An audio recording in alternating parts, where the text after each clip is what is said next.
राम जी की सेवा श्री हनुमान जी महाराज ने करी, इसलिए हनुमान जी के मंदिर बन गए। जो माता पिता, परिवार, कुटुंब, कबीला, रिश्ते नाते, इन सब की सेवा के क्रम में लगा रहता है, भले परिवार वाले उनका नाम लें चाहे ना लें, पर दुनिया उसका नाम लेती है, ये निश्चित है, वो लेगी। एक बात अपने जीवन में उतार कर रखिए, दुनिया को प्रसन्न कर भी लोगे तो उसमें आनंद की अनुभूति नहीं हो सकती, उसमें सुख प्राप्त नहीं हो सकता। आप दुनिया को अगर प्रसन्न कर भी लोगे ना तो उसमें सुख का अनुभव नहीं होगा, उसमें सुख प्राप्ति नहीं होगी। पर एक बार अगर देवाधिदेव महादेव को आपने प्रसन्न कर लिया, एक बार भगवान को अगर प्रसन्न कर लिया, तो संसार खुद आपके पास जुड़ना प्रारंभ हो जाएगा और वो आपके पास चलकर आ जाएगा। आप संसार को कम पकड़कर परमात्मा को ज्यादा पकड़। एक संत तुलसीदास जी के पास पहुंचे और तुलसीदास जी आराम से काशी में गंगा जी के घाट पर बैठकर भगवत भजन में लगे हुए थे, स्मरण में लगे हुए थे।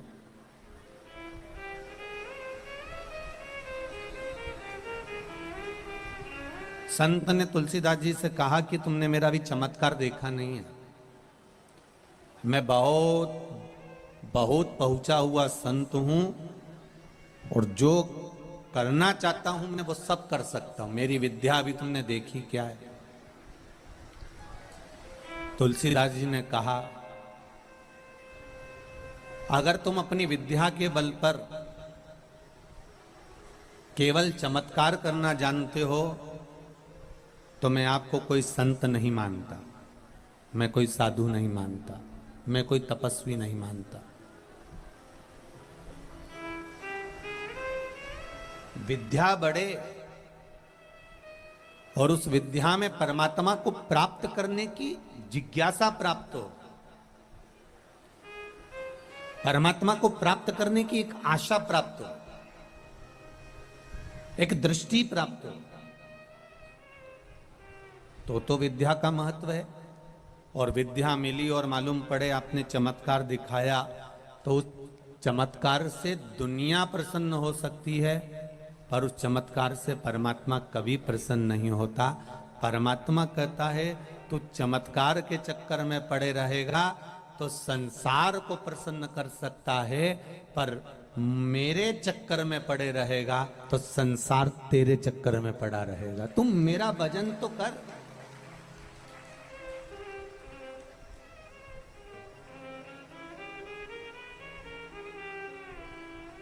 हम जितना जितना जितना जितना डूबते चले जाते हैं उतना उतना संसार उसको पकड़ता चले जाता है। संसार सागर है ही ऐसा।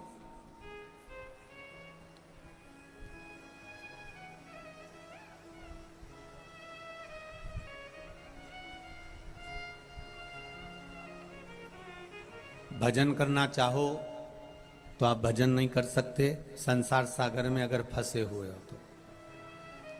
नाम कीर्तन करना चाहो तो नाम कीर्तन नहीं कर सकते।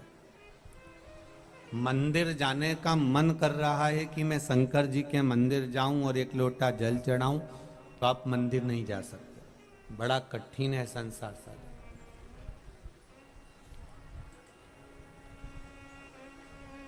बहुत कठिन।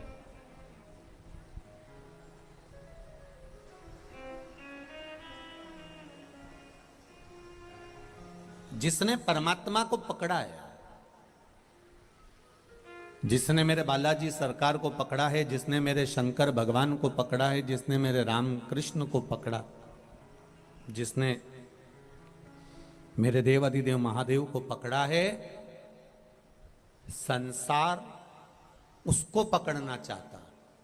बस निवेदन इतना सा है कि आप शिव को मत छोड़ना, तो शिव आपको नहीं छोड़ेगा और संसार आपको नहीं छोड़ेगा।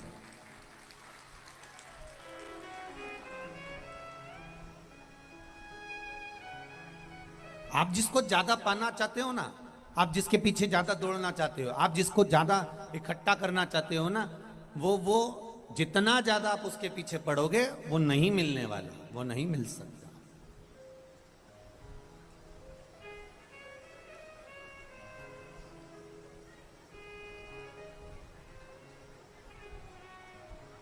आप जितना उसको पकड़ने का प्रयास करोगे वो नहीं हाथ में आएगा। आप प्रयास करो कि आप उसको पकड़ना नहीं चाहते, आप तो केवल भगवान की अविरल भक्ति में डूबना चाहते हो। आप तो केवल परमात्मा के नाम जाप को, परमात्मा के स्मरण को, परमात्मा की भक्ति में केवल स्मरण करना चाहते हो। इसके सिवाय वो दे करे वो उसके ऊपर। मैंने तेरे ही भरोसे ओ बाबा, तेरे ही भरोसे हवा बिच उड़ती जावांगी, बाबा डोर हटो छड़ी में कटी जावांगी। बाबा मैं तेरी पतंग, शंभो मैं तेरी पतंग, हवा बिच उड़ती जावांगी, बाबा डोर हटो छड़ी में कटी जावांगी। बड़ी मुश्किल से नाल मिलिया मैनू तेरा गवारा है ओ बाबा, एको तेरा आसरा मैनू तेरा दवारा है ओ बाबा, तेरा दवारा है। जो कट गई ना सतगुरु, जो कट गई ना सतगुरु, तो मैं लुटी जावांगी, बाबा डोर हटो छड़ी में कटी जावांगी। बहुत अंतर है हम जहां निवास कर रहे हैं उसमें, बहुत अंतर है हमारे भजन में, बहुत अंतर है हमारी भक्ति में। आप स्मरण में मन को, चित्त को एक बार लगाकर तो देखो। दुख की घड़ी में कोई आए चाहे ना आए, अगर आपने दिल से, कर्जा हो गया, समस्या विकट हो गई, तकलीफ बढ़ गई, दुख बढ़ गया, आप शंकर भगवान के मंदिर में जाकर, ये जरूरी नहीं है कि आप सीहोर आए या कहीं जाएं, आप तो आपके घर के पास में जो शिव मंदिर हो उस मंदिर में एक लोटा जल चढ़ाना चालू कर दो, वो धीरे धीरे दुख काटना प्रारंभ कर देगा, काटेगा दुख। बस जल चढ़ाने का एक नियम है शिव जी का। शंकर भगवान को जो जल चढ़ाया जाता है दुख काटने के लिए, तकलीफ काटने के लिए, कष्ट मिटाने के लिए, तो एक नियम है शंकर भगवान का जल चढ़ाने का जो नियम है। जैसे ये गौल जलाधारी है, यहाँ से पानी गिरता है, ये शिवलिंग है। ये दो जो भगवान का पानी जहाँ बहकर जाता है ये गोल में से, तो यहाँ जो स्थान है ये सीधे भाग पर गणेश जी विराजमान है, लेफ्ट भाग में कार्तिकेय जी है, बीच में एक मोटी सी लाइन होती है जहाँ सुख सुंदरी है। ऊपर से जो बूंद बूंद पानी गिर रहा है वो शंकर भगवान की 5 लड़कियां हैं, जया, विषहरा, शामलीबारी, दौतली और देव। जहां गोल भाग है, जहां शिवलिंग रखा हुआ है, ये माता पार्वती जी का हस्त कमल है, जिसको पीठिका कहते हैं। महाराज, जल चढ़ाने का नियम है, जब हमारे ऊपर दुख होता है, तकलीफ होती है, कष्ट होता है, बड़ी दिक्कत परेशानी होती है, तो हम जल चढ़ाते हैं। तो उस जल को चढ़ाने का नियम है, पहले गणेश जी का स्थान, कार्तिकेय का स्थान, अशोक सुंदरी की जगह, फिर माता पार्वती की पीठिका, उसके बाद जलाधारी को स्मरण कर कर जल धीरे धीरे शंकर भगवान पर छोड़ा जाता है। जब धीरे धीरे शिव जी पर जल चढ़ाएं, उसके बाद में आप अपने मन की कामना जब जल चढ़ाते जाएं और बाबा से कहते जाएं, बाबा रोज कामना कहने की जरूरत नहीं है, एक बार आप कामना करो और उसके बाद जल चढ़ाना प्रारंभ करो, और उसको कहना जरूर, तेरे दरबार से कोई खाली नहीं गया मेरे शंभू। मैं नहीं जानती, मैं तो इतना जानती हूं कि कंकर शंकर है और तू सुनता जरूर है। ब्रह्मा ब्रह्म लोक में है, भगवान विष्णु वैकुंठ लोक में है, पर मृत्यु लोक में मेरा देव अधिदेव महादेव है, मेरी सुनेगा जरूर। और बाबा से विनय कर कर आप आइए। जल चढ़ाने का नियम, अगर दुख है, तकलीफ है, कष्ट है तो ऐसे चढ़ा दो, और अगर मन कर रहा है डायरेक्ट शिव जी पे चढ़ाना हो तो तुम्हारी मर्जी है, उसमें कोई मना नहीं है। पर कोई दुख भारी पड़ गया है, कोई तकलीफ भारी पड़ गई है, कोई कष्ट भारी पड़ गया,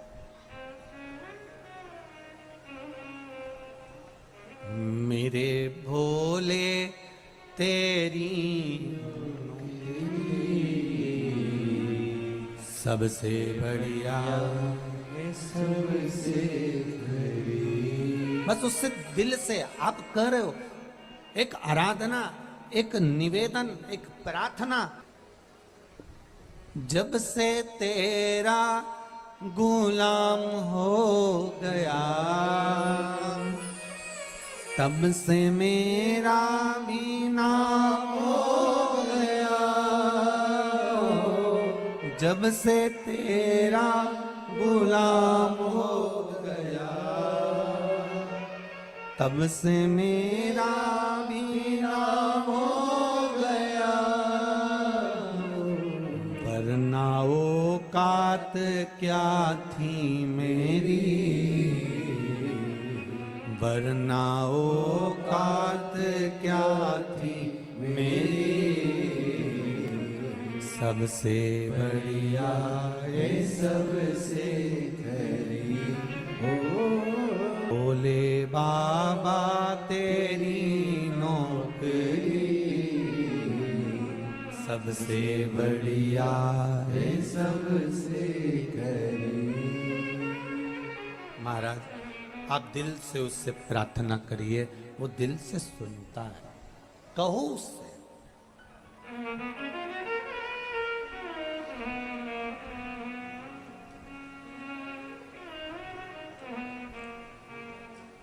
उससे प्रार्थना करिए,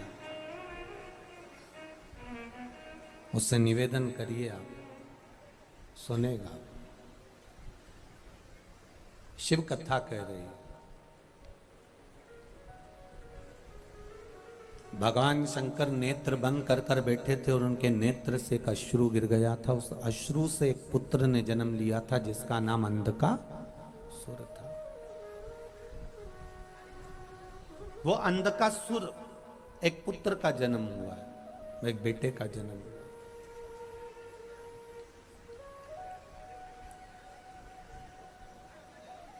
और पार्वती जी ने उसको गोदी में ले लिया।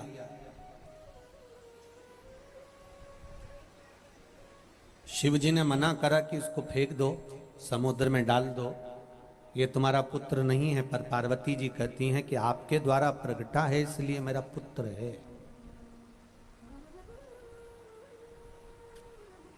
माता की जो करुणा होती है ना,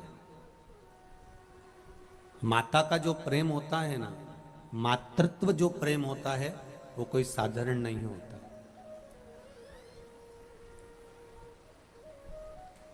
पिता का काम है बच्चे को अच्छी एजुकेशन देना,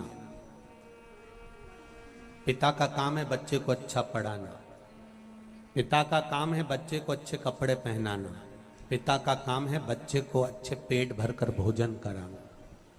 ये किसका काम है? पिता का। अच्छी शिक्षा पिता अपने बच्चों को दे, अच्छी एजुकेशन पिता अपने बच्चों को दे, अच्छा व्यापार पिता अपने बच्चों को दे, पेट पिता अपने बच्चों का भरे, कपड़े पिता अपने बच्चों को दे।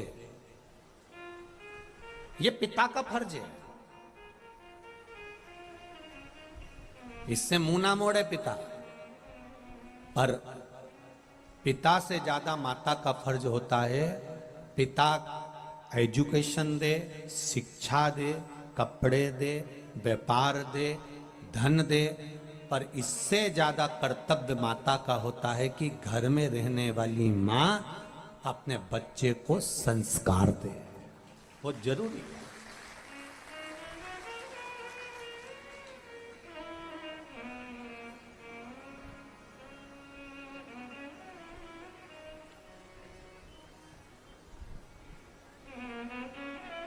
मेरा धर्म पत्नियों से निवेदन है, जितनी भी यहाँ पर बैठी हुई हों, अर्धांगिनियां जितनी भी बैठी हुई हैं, जितनी माताएं बैठी हैं, चाहे बुजुर्ग हो, चाहे युवान हो, चाहे नवयुगल जोड़ा हो, उनसे एक निवेदन करना चाहूंगा, आप अपने पति का सम्मान करना जरूर करना। कारण है, और पति से निवेदन है वो अपनी पत्नी का सम्मान करे। उसका एक कारण है, आने वाले समय में जो बच्चे बड़े होते चले जाते हैं, बहुएं आ जाती हैं, उनके सामने अगर पति पत्नी को चिल्लाए या पत्नी पति को चिल्लाए तो बहुओं पर उसका गलत असर पड़ता है, और फिर बहुएं भी अपने पति को चिल्लाकर बात करती हैं। उसको सिखाना आपको है।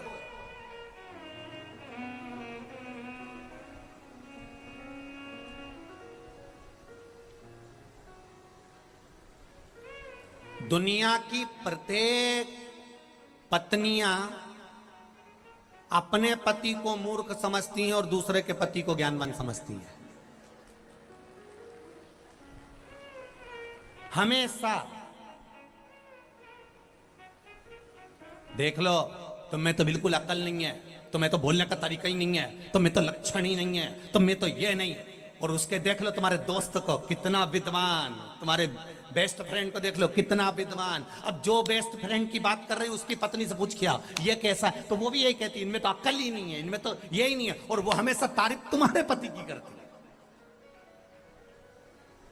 क्योंकि दूर के ढोल सुहावने नजर आते हैं।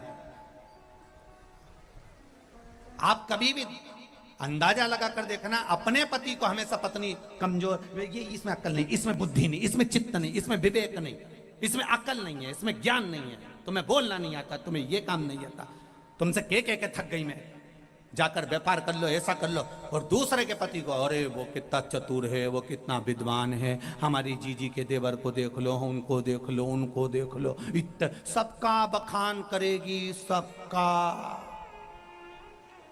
पर ए चंद्र घंटा कुसमांडा निवेदन है कि हमें दूसरा क्या कर रहा है उससे मतलब नहीं होना चाहिए। हम और हमारा पति, परमात्मा ने जैसा जोड़ा बनाकर भेजा है, संभालने वाला वो है, उसकी विद्वत्ता का बखान करना चाहिए,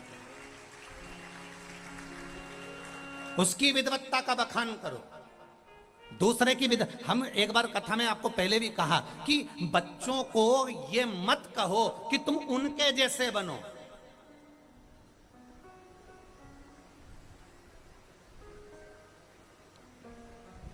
इस चीज का लोगों ने हमारे लिए विरोध भी करा है, ऐसा नहीं है। हम बोलते हैं तो थोड़ा बहुत लोग विरोध भी कर देते हैं कि तुमने ऐसा कैसे बोल दिया,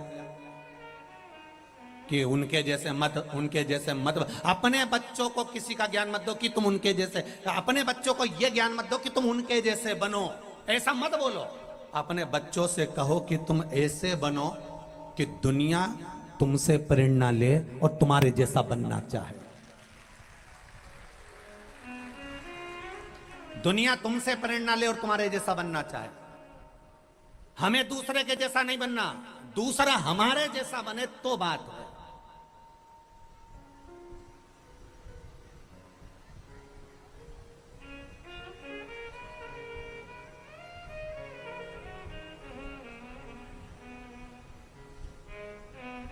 बनने का पहले खूब रामायण होती थी, भागवत जी खूब होती थी। ये 3 साल 4 साल में लोगों ने जब शिव महापुराण को जाना तो जितने भागवत करने वाले, जितने रामायण करने वाले, उन्होंने भी अपने आप को बदल दिया। तो समझ में आता है कि बदलाव जिंदगी का नियम है। हमें दूसरे के जैसा नहीं बनना है, हमें प्रयास करना है कि आपके जीवन की श्रेष्ठता वो हो, आपके जीवन की विद्वत्ता वो हो, आपका समर्पण वो हो, आपका भजन वो हो, आपका कीर्तन वो हो कि आपके जैसे दुनिया बनना चाहे, आपके जैसे।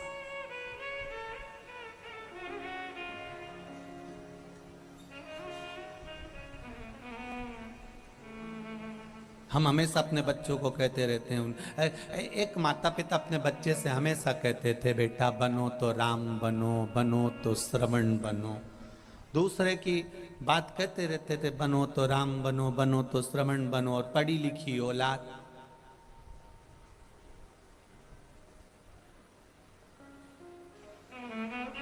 उन्होंने कह दिया, मम्मी तुम कभी कृष्ण बनने को तो कहती नहीं हो।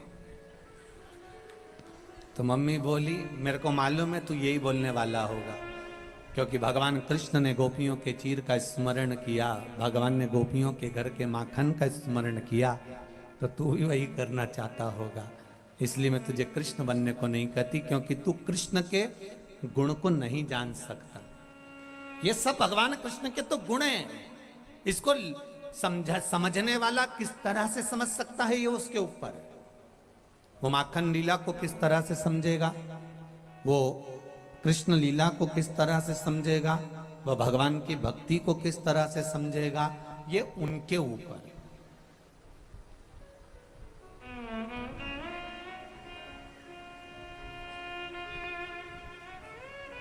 ये उनके ऊपर। फिर बेटे ने कहा, ठीक है मम्मी, चतुर था बेटा, उन्होंने कहा तुम मुझे राम और श्रवण बनने को कहती हो, लाओ मैं राम बनने को तैयार हूं। दशरथ जी ने पूरी सत्ता राम जी को सौंप दी थी, लाओ मुझे तिजोरी की चाबी दो, मैं राम बन जाता। हम बच्चों को वो बनाएं जिसको देखकर दुनिया प्रेरित हो।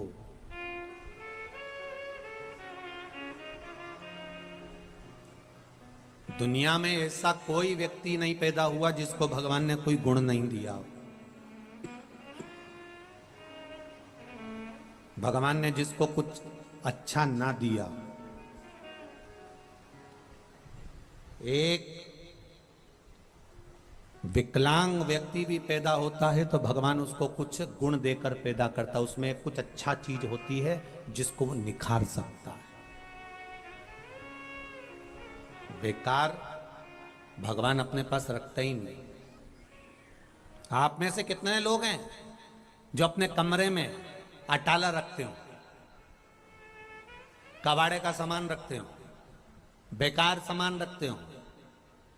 एक भी बहू, एक भी माता ऐसी नहीं होगी जो अपने कमरे में अटाला कबाड़ा रखेगी। आपके कमरे में जाकर देखो तो आपके फोटो टंगे होंगे, अलमारी लगी होगी, फूल रखे होंगे, गुलदस्ता धरा होगा, एक से बढ़कर एक जो वीआईपी चीज है ना वो आपके कमरे में मिलेगी।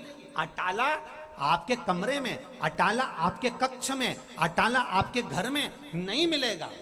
अटाले के लिए कमरा अलग है, कबाड़े के लिए जगह अलग है, वहां पटक दिया जाता है। उसी तरह जैसे आप अपने कमरे में कोई फालतू का सामान नहीं रखती, उसी तरह शंकर भगवान अपनी पृथ्वी पर फालतू का व्यक्ति नहीं रखते, वो तो जो कीमती है उसको रखते। भगवान पैदा ही उसको करता है जिसमें कीमत होती है।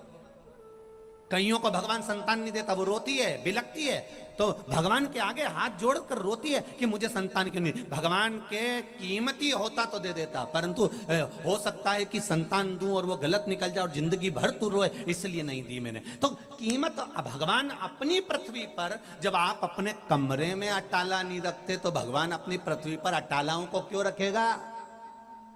कई लोग कहते हैं कि ये निंदा करने वाले, चुगली करने वाले, बुराई करने वाले, इनको भगवान ने क्यों पैदा कर दिया? ये इतने बेकार बेकार लोगों को क्यों पैदा कर दिया? भगवान से पूछा गया तुमने इनको क्यों पैदा करा? भगवान कहते हैं इनको पैदा करने के लिए इसलिए पैदा करा क्योंकि ये ना जाने कितनों का मल धो देंगे, ना जाने कितनों का पाप धो देंगे। एक कथा कही थी पहले, आज फिर कह रहे हैं। एक राजा को बीमारी हो गई, शरीर में रोग हो गया, उसका शरीर टपक टपक के गिरने लगा, काया गलने लगी।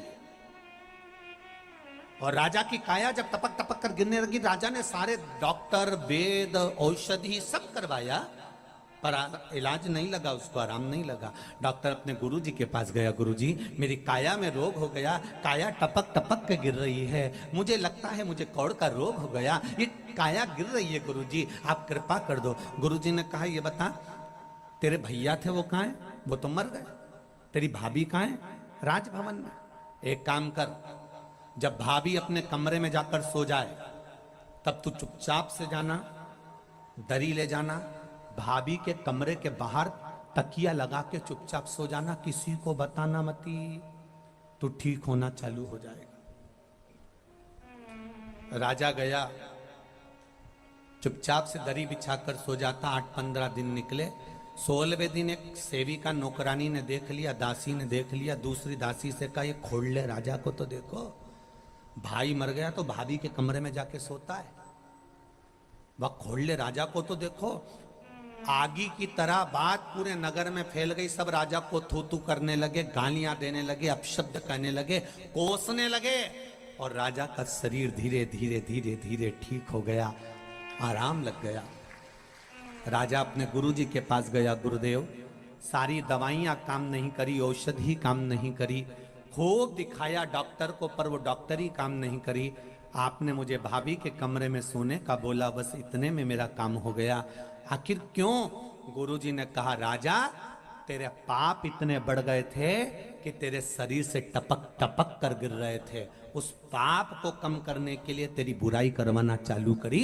जब तेरी निंदा होने लगी, बुराई होने लगी, अपशब्द कहने लगे, लोग तुझे गालियां देने लगे, आड़ा टेढ़ा बोलने लगे, तब तेरा रोग धीरे धीरे समाप्त हो गया, धीरे धीरे चला गया। तो राजा ने कहा प्रभु गुरुदेव मेरा ये रोग कहाँ गया?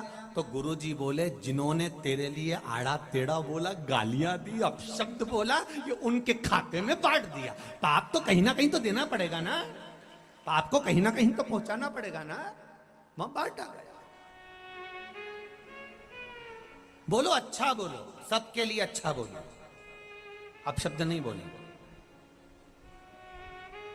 मुट्ठी बांधे हाया जग में, हाथ पसारे, क्या तू लेकर आया जग में, क्या तू लेकर। केवल एक भजन के सिवाय कुछ साथ नहीं जाएगा, स्मरण के सिवाय कुछ साथ नहीं जाएगा। जो तुमने दान करा, पुण्य करा, संकीर्तन करा, सत्संग करा, सालासर धाम में आकर तुमने अगर एक अठन्नी भी दान करी है, पुण्य करी है, सत्कर्म करा है, किसी को अन्न का भाग दिया है, किसी की सेवा करी है, किसी को एक अन्न का दाना भी खिलाया है, किसी पुण्य के स्थान पर, धर्म के स्थान पर, सत्कर्म के स्थान पर, तो वो खाली नहीं जाएगा।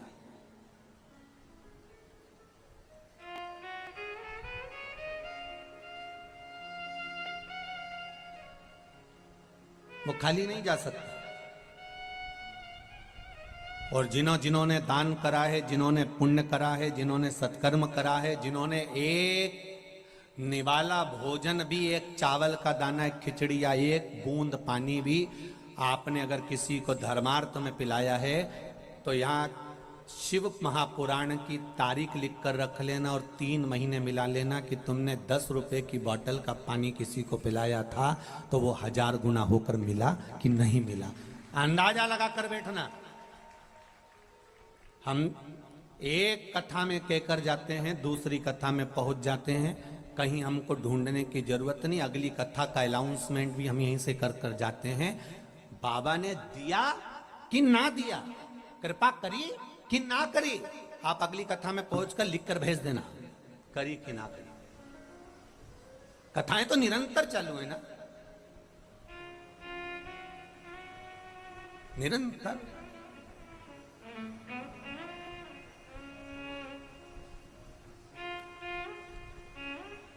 कम नहीं देता मेरा बाबा।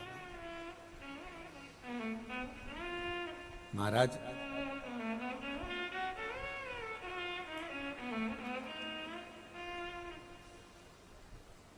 जैसे घर की परिभाषा अलग अलग होती है, हम घर को कितने नाम से पुकारते हैं, कहते हैं ये हमारा हाउस है,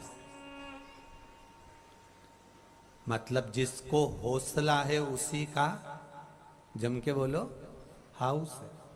कोई कह देता है ये हवेली है, जिसमें चारों तरफ से हवा प्रवेश करे वो, जम के बोलो, हवेली है। ये मकान है, जहां दीवाल के भी कान होते वो मकान, ये हमारा मकान। ये फ्लैट है, कर्जे पे बनाया, दे दे के अर्थी पे लेट गए, उसी का नाम फ्लैट। जिंदगी भर देते रहे, ले साहब, ले साहब। भोलेनाथ दया करना, मैं तेरे भरोसे हूँ। ना घर के, ना परिवार के, ना कुटुंब के, ना कबीले के। जब ये अच्छे समय में साथ रहते हैं, बुरे समय में कोई नहीं, तब जो अच्छा और बुरा में दोनों में साथ रहे वो देव अधिदेव महादेव। हर जगह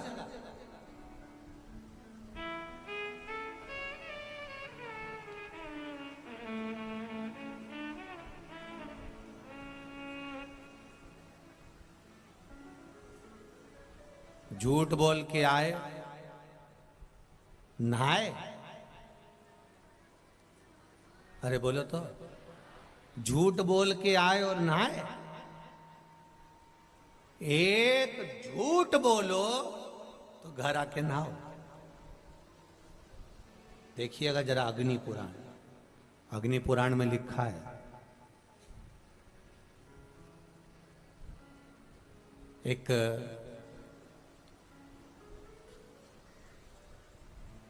कौवे को एक हंसनी पसंद आ जाती है।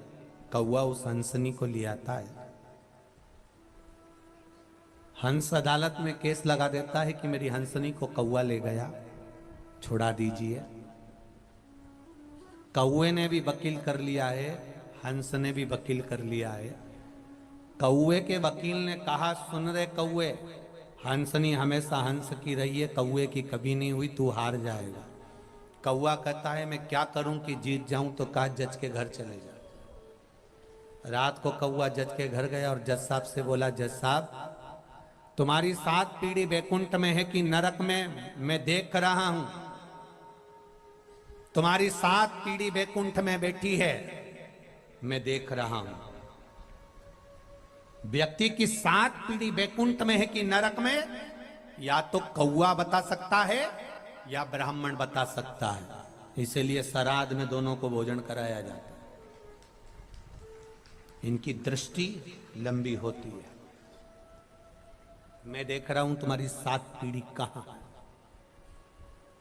तुम मेरा एक काम कर दोगे जज साहब, तो तुम्हें जीते जी तुम्हारी 7 पीढ़ी से मिला दूंगा। जज ने पूछा क्या?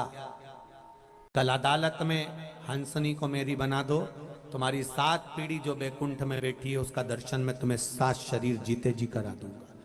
जज ने सोचा मेरी 7 पीढ़ी का दर्शन मुझे जीते जी मिल रहा है, इससे बढ़कर क्या। जज कुर्सी पर बैठा, उसने निर्णय दे दिया, हंसनी हंस की नहीं, हंसनी कौवे की है। हाहाकार मच गया, हंस रोने लगा, आंखों से जल बहने लगा। सबने कहा यह निर्णय गलत है, पर जज मानता कहाँ, उसने तो निर्णय दे दिया था। जज ने कहा कौवे मैंने अपना काम कर दिया, तू अपना काम कर। कौवा कहता चलो जज साहब मैं आगे आगे चलता हूं, मेरे पीछे चलो गाड़ी में बैठकर। कौवा आगे आगे चला, जज गाड़ी में बैठकर पीछे पीछे चला। कौवा उड़ते उड़ते नगर से बाहर गया, खेड़े से बाहर गया, गांव से बाहर गया, एक घने जंगल में पहुंच गया। पहुंचते से कौवे ने जज से कहा नीचे उतरो गाड़ी से। जज गाड़ी से उतरा, बहुत बदबू आ रही थी। जज ने मुख पर रुमाल रख लिया और मुंह पर रुमाल रखकर जज बोला कौवे से कितनी गंदी जगह लेकर आया है, आओ तो जज साहब। जज और आगे बढ़े, एक मरा हुआ कुत्ता पड़ा था। कौवे ने कहा जज साहब आइए, इस मरे हुए कुत्ते के पास में जो सफेद वाली इल्ली दिख रही है वो तुम्हारे पिताजी हैं, और उसके पास में जो छोटा वाला कीड़ा दिख रहा है वो तुम्हारी माता जी है। जज ने कहा कौवे तू तो मेरे पूर्वजों को बैकुंठ में बता रहा था, तो ये नरक में क्यों दिखा रहा है? कौवा कहता है जज साहब जिस समय मैंने बोला था तुम्हारे पूर्वज वैकुंठ में थे, पर तुमने अपनी कुर्सी पर बैठकर एक झूठ बोल दिया, इसलिए 7 पीढ़ी नरक में गिर गई, एक झूठ के कारण। जरा विचार करिएगा, एक झूठ के कारण जब 7 पीढ़ी नरक में गिर जाती है, तो झूठ बोलने के बाद गंगा जल से नहाना चाहिए कि नहीं नहाना चाहिए, तो निर्णय तुम्हारा होना चाहिए। और तुम दिन भर मोबाइल पे कितना झूठ बोलती हो रही जगदम्बा, कितना राम, और ऊपर से कह रही मैं तो इतना भजन करती हूँ, मैं इतना भजन करती हूँ, मैं इतना कीर्तन करती हूँ, इतना कीर्तन करती हूँ। तुम 7 दिन झूठ बोलने की जगह एक दिन ऐसा बना लो कि मैं केवल इसी दिन झूठ बोलूंगी,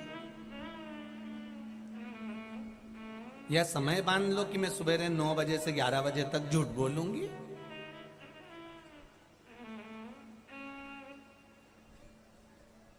झूठ बोलने के चक्कर में तो एक महाराज नरक पड़ गए। एक बहुत विद्वान पंडित जी, इतने विद्वान, कथा करते, खूब प्रवचन देते, नरक में चले गए। गांव के लोग जब मर के ऊपर गए तो उन्होंने कहा हमारे गांव के पंडित जी नरक में पड़े, इतने विद्वान। पंडित जी से पूछा तुमने तो इतनी कथा बाची, तो तुमको तो बैकुंठ में होना था, फिर नरक में क्यों पड़े हो? पंडित जी बोले मेरी पत्नी के कारण पड़ा। तो पत्नी के कारण नरक क्यों भोग रहे हो? वो सुबह से तैयार होके आती थी और मुझसे पूछती थी मैं कैसी लग रही, और रोज मुझे एक ही बात कहना पड़ता था, तू अच्छी लग रही है। तो इसमें नरक जाने वाली कौन सी बात है? वो अच्छी नीवी लगती थी तो झूठ बोलना पड़ता था। अब बताओ, इतना विद्वान से विद्वान पंडित जी भी नरक में पड़ा झूठ के चक्कर में।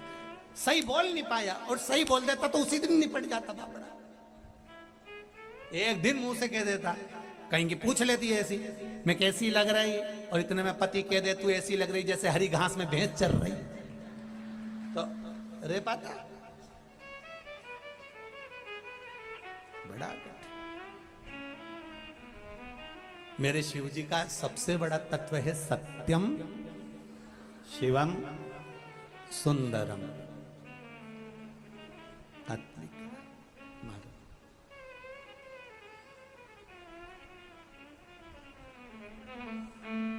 इसलिए शिव कथा कहती है, भगवान शंकर का संवाद कहता है, शिव तत्व कहता है।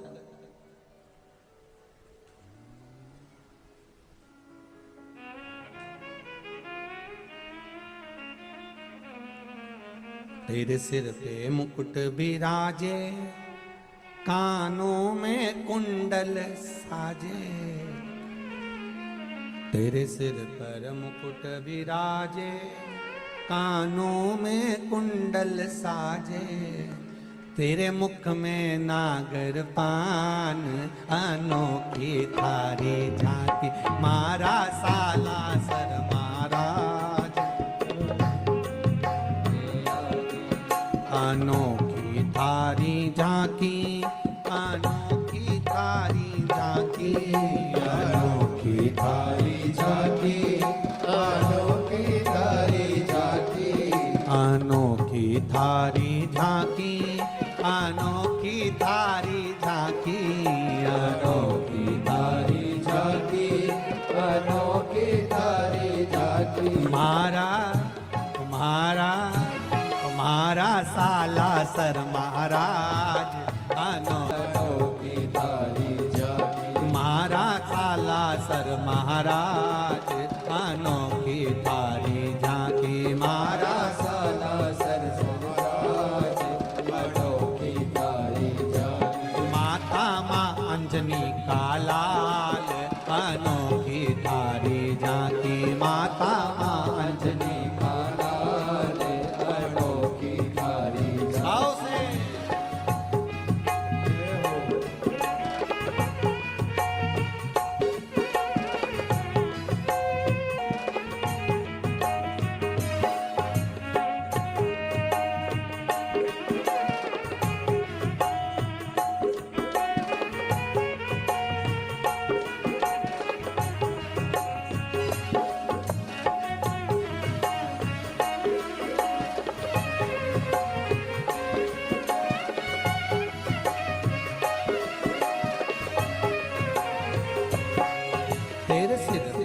मुकुट विराजे, कानों में कुंडल साजे, तेरे सिर पर मुकुट विराजे, कानों में कुंडल साजे, तेरे सिर पर मुकुट विराजे, कानों में कुंडल साजे, तेरे सिर पर मुकुट विराजे, कानों में कुंडल साजे, तेरे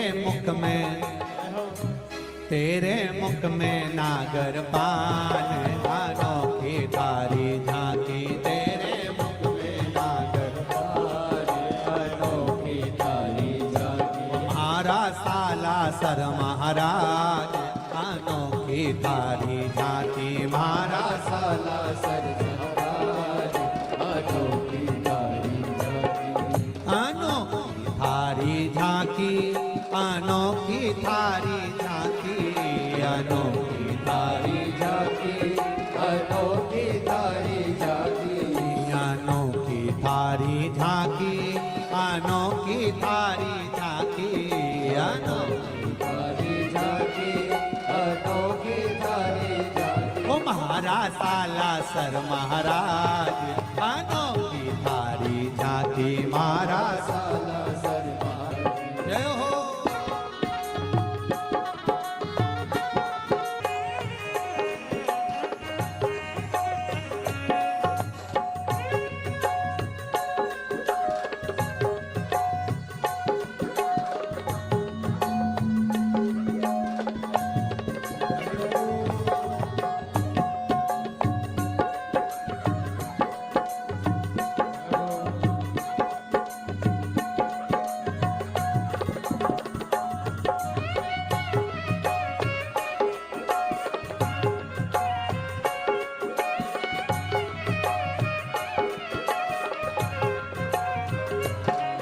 तेरे नैनों में सुरमा साजे, मस्तक पे राम विराजे, नैनों में सुरमा साजे, मस्तक पे राम विराजे, तेरे नैनों में सुरमा साजे, मस्तक पे राम विराजे, नैनों में सुरमा साजे, मस्तक पे राम विराजे, तेरे भक्तों का है ठाट, अनोखी थारी झांकी, तेरे भक्तों का है ठाट, अनोखी थारी झांकी, महारा साला सर महाराज, अनोखी थारी झांकी, महारा साला सर महाराज, अनोखी थारी झांकी, अनोखी थारी झांकी, अनोखी थारी झांकी, अनोखी थारी झांकी, अनोखी थारी झांकी, अनोखी थारी झांकी, अनोखी थारी झांकी, अनोखी थारी झांकी, अनोखी थारी झांकी, महारा साला सर महाराज, अनोखी थारी झांकी, महारा साला सर महाराज, अनोखी थारी झांकी, जय हो।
अनोखी थारी झांकी, अनोखी थारी झांकी, अनोखी थारी झांकी, अनोखी थारी झांकी, अनोखी थारी झांकी, अनोखी थारी झांकी, अनोखी थारी झांकी, अनोखी थारी झांकी। तुम्हारा तुम्हारा साला सर हनुमान, अनोखी थारी झांकी मारा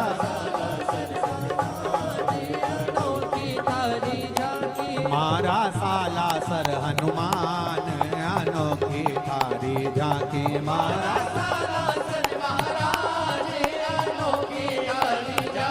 मारा साला सर हनुमान, अनोखी थारी झांकी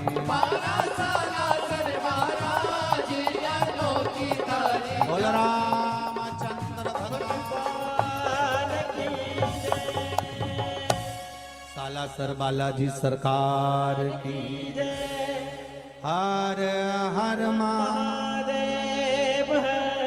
अपने स्थान पर बैठकर भगवान शिव से प्रार्थना करेंगे, मन से, दिल से, हृदय से, चित्त से भगवान से कहेंगे मन की।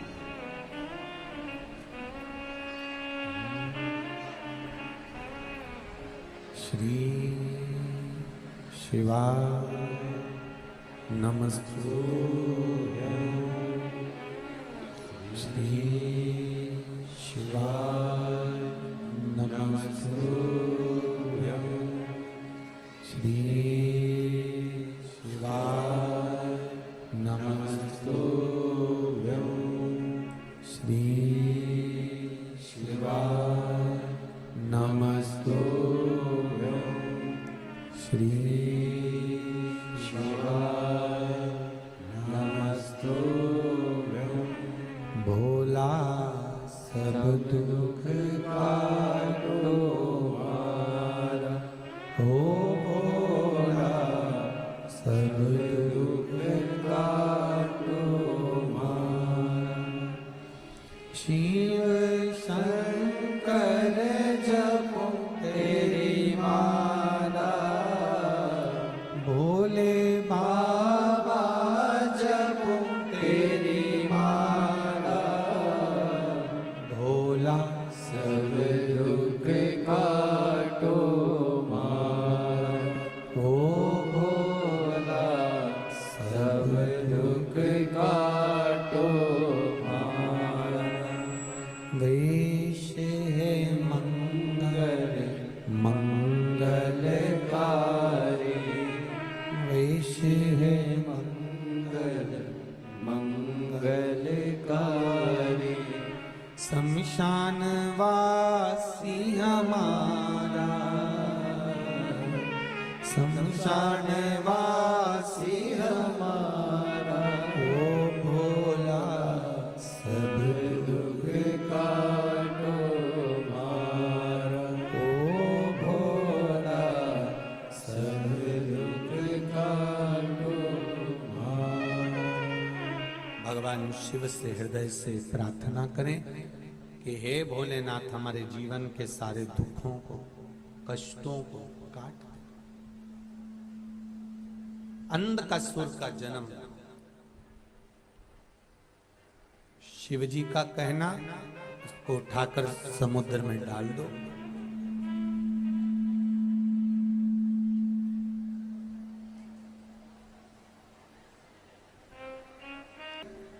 डाल दीजिए। पर पार्वती जी के हृदय का जो मोह है, माता पार्वती के मन में, चित्त में, हृदय में जो पुत्र के प्रति आसक्ति थी, तो कैसे डाल देना?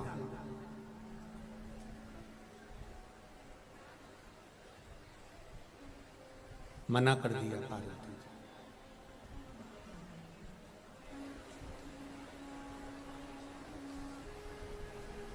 मैं इसको पानी में नहीं डालूंगी क्योंकि ये आपके द्वारा प्रकट हुआ है, पुत्र है। शिव जी ने पार्वती जी को समझाया कि नेत्र बंद करने के बाद प्रकट हुआ है, अगर नेत्र खुले रहते और जब वो प्रकट होता तो बात दूसरी थी।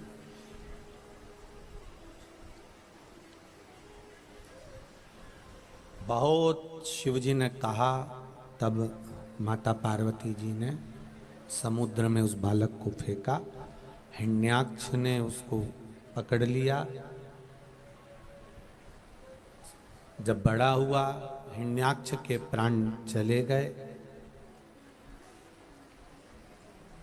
अब अंधकासुर ने तप करा, साधना करी, बहुत तप साधना में डूबा।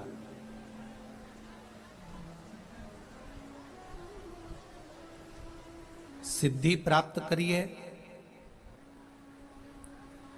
साधना करिए, तप करिए, आराधना करिए, उपवास करिए, व्रत करिए, नियम धारण करिए, ये सब कुछ करो, पर शिव महापुराण कथा कहती है किसी को दुख पहुंचाने के लिए नहीं, किसी को कष्ट देने के लिए नहीं, किसी का बुरा करने के लिए नहीं, हमेशा भगवत भजन को पाने के लिए करो। किसी के लिए हमें नहीं करना। कई लोगों का बहुत सारा समय तो लोगों को बर्बाद करने का मांगने में ही चले जाता है। मंदिर में जाएंगे तो भगवान से प्रार्थना करेंगे, उसने मेरे साथ ऐसा किया था इसलिए उसका ऐसा कर देना। 10 नारियल चढ़ाऊंगी मैं बाबा,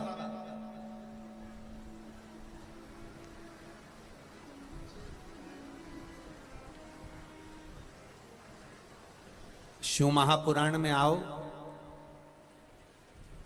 दूसरों के लिए बिल्कुल मत मांगो कि उसका ऐसा कर देना या उसके लिए ऐसा कर देना। हाँ, अच्छा मांगना हो किसी के लिए तो जरूर मांगो, पर शिव महापुराण में आए हो, 3 घंटा 4 घंटा धूप में बैठे हो। वो देखो कहाँ ऊपर छत में बैठे हैं, कोई यहाँ दीवालों पे चढ़कर धूप पर बैठे हुए हैं, कोई उधर पंडाल में, कहीं किधर पंडाल में, कहीं पाइपों पर, कहीं कहीं चढ़ चढ़ के आप लोग बैठे हुए हो। इतनी धूप में आप अगर बैठे हो, गर्मी में बैठे हुए हो और कथा सुनने के लिए बैठे हो, तो दूसरे के लिए बुरा मत मांगना, बुरा मांगकर अपना समय बर्बाद मत करना। भगवान से कहना, भगवान मुझे बस इतनी कृपा कर देना कि जब मेरी दुख की अगर कोई घड़ी हो, समय हो, उस समय पर तू मेरा साथ देने के लिए सामने खड़े रहना। बस इतनी कृपा, ज्यादा नहीं चाहिए। बस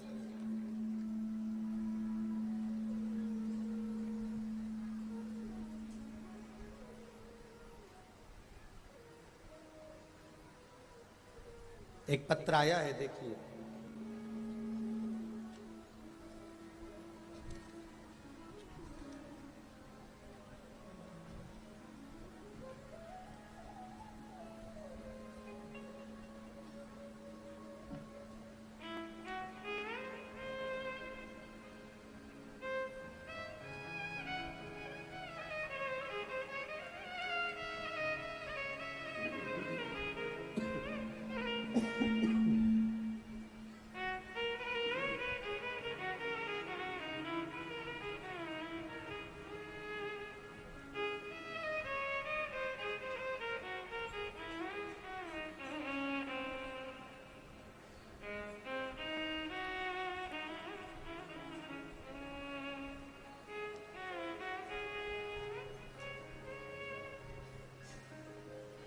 नारायण प्रसाद, गांव रायसिंहगढ़, जिला श्री गंगानगर, राजस्थान से हैं।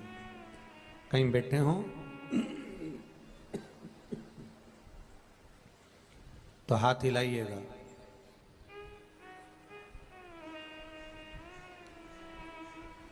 गुरुजी,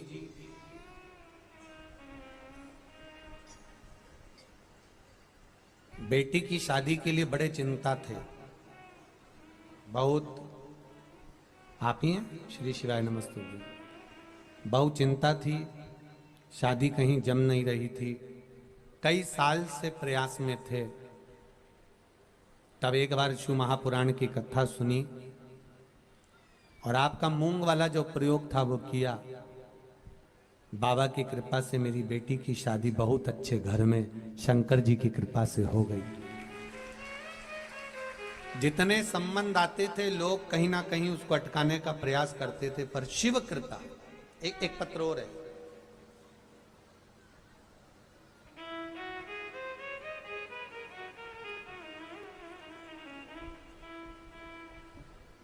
लाइन अच्छी लिखी है भजन की। तेरे दरबार की बाबा निराली शान देखी है, तुझे देते नहीं देखा पर झोली भरी देखी है। महाराज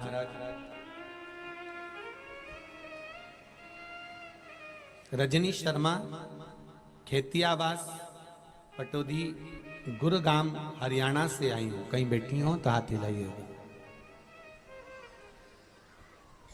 आप ही हैं? दोनों हाथ हिला दो एक बार। श्री शिवाय नमस्ते।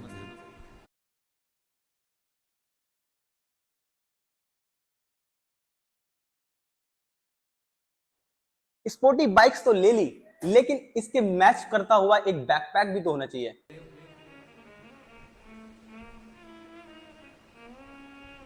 पति को 10 साल से पथरी थी और बहुत तकलीफ में रहते थे, हमेशा दर्द बना रहता था, बहुत बहुत कष्ट था। अंग्रेजी देसी सब तरह की दवाइयां कराई पर आराम नहीं लगा। होम्योपैथिक वो भी करा ली, औषधियां सारी दे ली, जड़ी बूटियां भी दे ली पर आराम नहीं लगा। गुरुदेव ऑपरेशन करवाने के लिए कह दिया गया, पर एक बार कथा सुनी और मंदिर में जाकर 1 लोटा जल और बेलपत्र वाला प्रयोग करा। मानते नहीं थे भगवान को, तो भी शिव जी की कृपा से विश्वास जगा और चढ़ाना प्रारंभ करा। बेलपत्री को औषधि के रूप में भगवान शंकर से मांग कर लेकर आते और वो खाना चालू करा। गुरुजी कुल 4 सोमवार ही निकले थे और चौथे सोमवार को अगले दिन इनको इतना दर्द हुआ, इतनी तकलीफ हुई कि कहने लगे कि इतना दर्द सहा नहीं जाता और ऑपरेशन करा लेते हैं। अब शिवजी की भक्ति हो गई, अब रहने दे तेरे हिसाब से। पर वो दर्द इतना बढ़ गया 20 मिनट तक तड़पते रहे और 10 साल से दवाई ले रहे थे गुरुजी।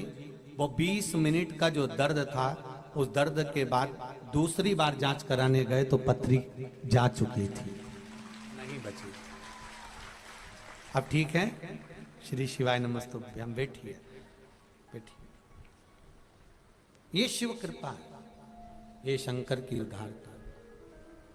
जो 10 साल से पथरी थी, वो बाबा की कृपा से अब धीरे धीरे वो दर्द, भले शिव थोड़ा समय ले सकते का विश्वास अगर पक्का है, आपकी भक्ति अगर पक्की है, दृढ़ता अगर पक्की है तो जरूर होगा। कुछ बोलना है, पर वो एक को माइक देंगे ना तो बहुत सारे खड़े होने वाले हैं। देव जरा देव माइक तो जल्दी पहुंचाइए भाई।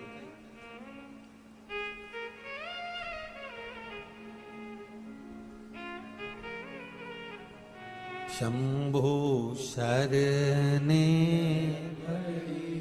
मांगू घड़ी रे,